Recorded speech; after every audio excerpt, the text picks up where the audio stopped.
Hello and welcome back to our channel. I'm Roshali Jain and this video is brought to you by PsychLogic. In the last lecture, we talked about what sensation is, what perception is, and how are they different from each other. In today's lecture, we are going to dive deep into perception. So we'll be talking about the processes involved in perception, the approaches to perception, and the Gestalt principles. The links of the previous videos are mentioned in the description box. Do check them out. So what is perception? Well, as psychologist Edmund Fantino puts it, perception is an organizing process by which we interpret our sensory input. In simple words, it's how we make sense of everything we see, hear, touch, and feel. Now let's see how the perceptual processes make that happen. So there are 4 steps of these perceptual processes. That's receptor, symbolic, affective, and unification. So first, let's meet our sensory superheroes, the receptors.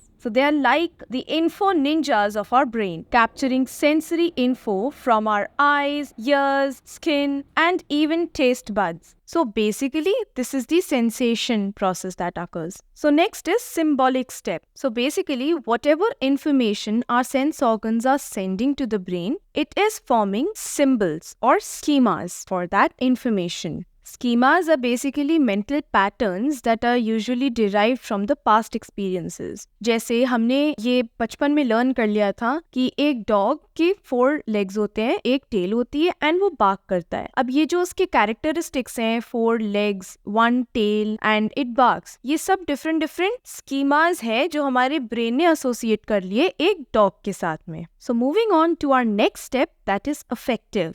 Now affective को हम affection से याद रख सकते हैं. Affections, emotions. This means our mood can twist and turn how we see the world. आज अगर हमारा मूड बहुत अच्छा है तो आज हमें सब चीजें बहुत अच्छी, चेयरफुल, हैप्पी लगेंगी. लेकिन वही अगर हम आज बहुत बीमार हैं या we are not feeling very good, so हमें सब कुछ बहुत डल, बहुत डार्क, बहुत ही ज्यादा ग्लूमी लगेगा. उस दिन अपनी फेवरेट डिश भी अच्छी नहीं लगती है, right? So finally we move on to unification. This is where all the magic happens. Now our brain puts together all these pieces of the puzzle and combines the sight, sound, touch, taste into a seamless, coherent world. For example, हमने एक creature देखा जिसकी 4 legs दिखी, उसकी एक round सी tail भी थी and हमारे ears ने sense किया कि वो बार्किंग साउंड भी है. उसे टच करने पे पता चला कि वो थोड़ा फरी भी है ना. हमारे ब्रेन ने इन सब चीजों को, इन सब स्कीमास को एक पिक्चर में फॉर्म किया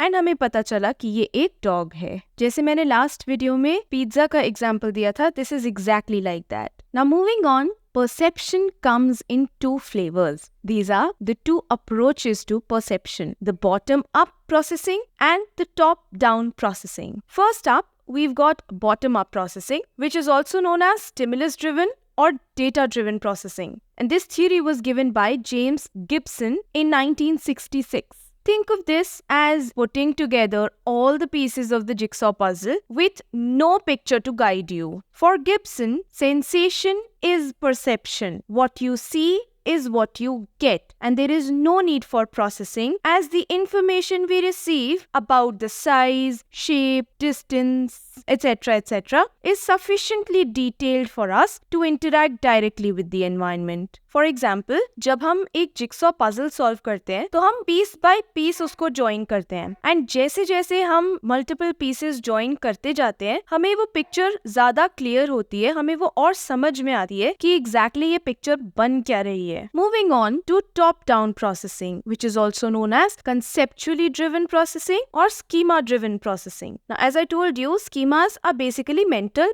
patterns. Now, this theory was given by Richard Gregory in 1970. Now, Gregory states that we use our existing knowledge and recollection of the past experiences in order to form specific hypotheses about the meanings of new information. मतलब हम अपने अपने pre existing schemas को use करते हैं कोई भी new information को परसीव करने के लिए। जैसे बचपन में हम सब ने वो एक पर्टिकुलर सीनरी बनाई हुई है जिसमें दो माउंटेन्स बना देते हैं हम ट्रायंगल फॉर्म में, उसके बीच में से एक रिवर निकल रही है। हमारे ब्रेन में ये इन्फॉर्मेशन कि माउंटेन्स ट्रायंगल फॉर्म में होते हैं और रिवर्स माउंटेन्स के बीच से आती हैं, ये सब इन्फॉर्मेशन हमारे ब्रेन में पहले से प्रेजेंट थी, ये स्कीमास ऑलरेडी प्रेजेंट थे। तो अगर हम एक ब्राउन कलर का ट्रायंगल देखते हैं तो हमें सबसे पहले दिमाग में आता है ये माउंटेन है। To understand the approaches better, let's go through an example. Now look at this figure on your screen. What do you think it is? Now our brain might perceive it as a set of lines, like 2 vertical lines and 3 horizontal lines. हमारा brain बिना किसी और information के इसको सिर्फ एक set of lines की तरह perceive करेगा कि यहाँ पे 2 standing lines है, 3 sleeping lines है. So this is bottom up processing. मतलब हमारे सेंसरी ऑर्गन से हमारे ब्रेन तक इंफॉर्मेशन जा रही है बॉटम से अप। सो यहाँ हमारी आईज ने परसीव किया कि ये सेट ऑफ लाइंस है एंड हमारे ब्रेन तक ये इंफॉर्मेशन पहुंचाई। So this is bottom up processing. लेकिन जब हम इस सेम फिगर को ए एंड सी के साथ कॉम्बिनेशन में देखते हैं, सो हमारा ब्रेन सबसे पहले इसको लेटर बी की तरह परसीव करता है एंड यहाँ हमारे ब्रेन ने अपनी प्री एग्जिस्टिंग नॉलेज यूज करी इस फिगर को समझने के लिए। This is top down processing. हमारे ब्रेन ने प्री एग्जिस्टिंग चीज यूज करी, टॉप से डाउन हमारे सेंसरी ऑर्गन्स ने फिर उसको परसीव किया कि एग्जैक्टली है क्या। जैसे अभी तक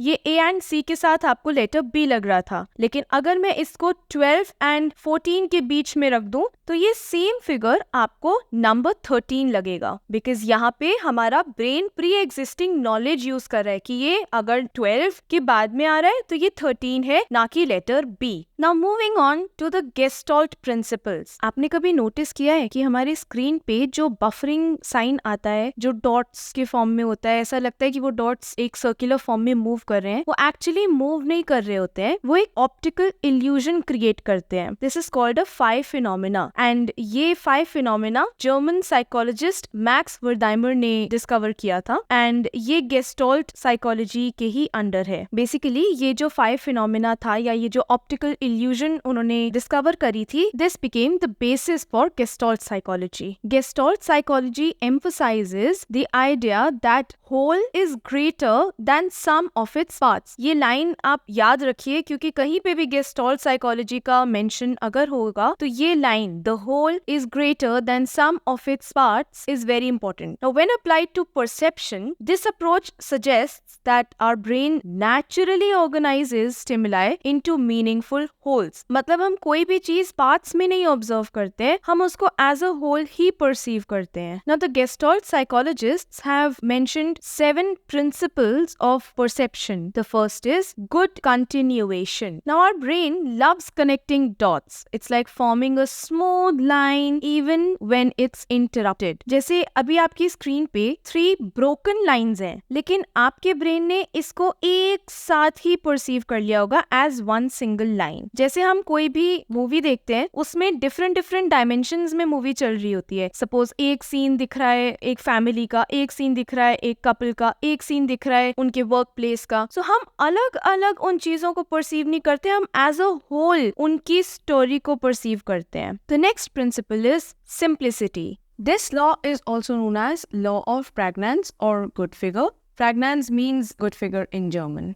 Now our brain simplifies the complex stuff into the basic shapes. जैसे अभी हमने माउंटेन का डिस्कशन किया था, माउंटेन वैसे कितना कॉम्प्लेक्स स्ट्रक्चर है, लेकिन हमारा ब्रेन उसको कैसे परसीव कर देता है, एक ब्राउन कलर के ट्रायंगल से। जैसे अभी आप भी ये वीडियो देख रहे हैं, जो भी कॉम्प्लेक्स चीजें होंगी या जो भी चीजें हमें थोड़ी सी भी टफ लगती है, हमारा ब्रेन उसको स्किप कर लेता है या उसको अपने आप सिंप्लीफाई कर लेता है एंड हमें बेसिक कंटेंट समझ में आ जाता है। Next is similarity. Now we group similar things together. जैसे यहाँ पे 2 ग्रुप्स ऑफ सर्कल्स हैं, अब आपका ब्रेन रेड सर्कल्स को एक साथ परसीव करेगा एंड ब्लू सर्कल्स को एक साथ परसीव करेगा as a group because they are similar. जब हम वर्ड सर्च पजल्स खेलते हैं तो हमारा ब्रेन उन रैंडम से लेटर्स के बीच में उस वर्ड को डिटेक्ट कर लेता है because of the principle of similarity. जैसे इस पजल में आप एरो, पैरेट ऐसे डिटेक्ट कर लोगे because of the principle of similarity. Next is the principle of proximity. Now proximity means nearness और closeness. So यहाँ पे भी proximity का meaning वही है कि हमारा brain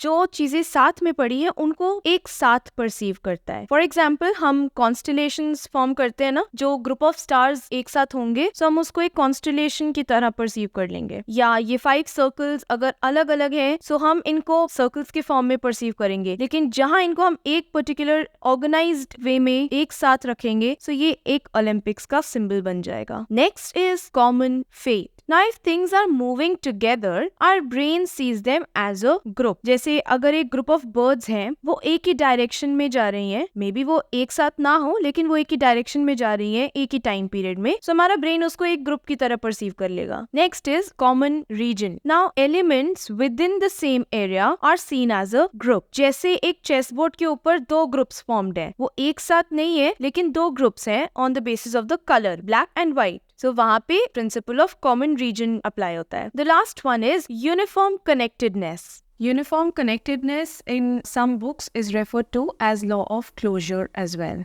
Now, if the elements share a connection, our brain unites them into a single group. जैसे अभी मैंने एक dotted line का example दिया था. So, अगर एक dotted line है, हमारा brain उसको dots के form में नहीं perceive करेगा, उसको एक line के form में ही perceive करेगा.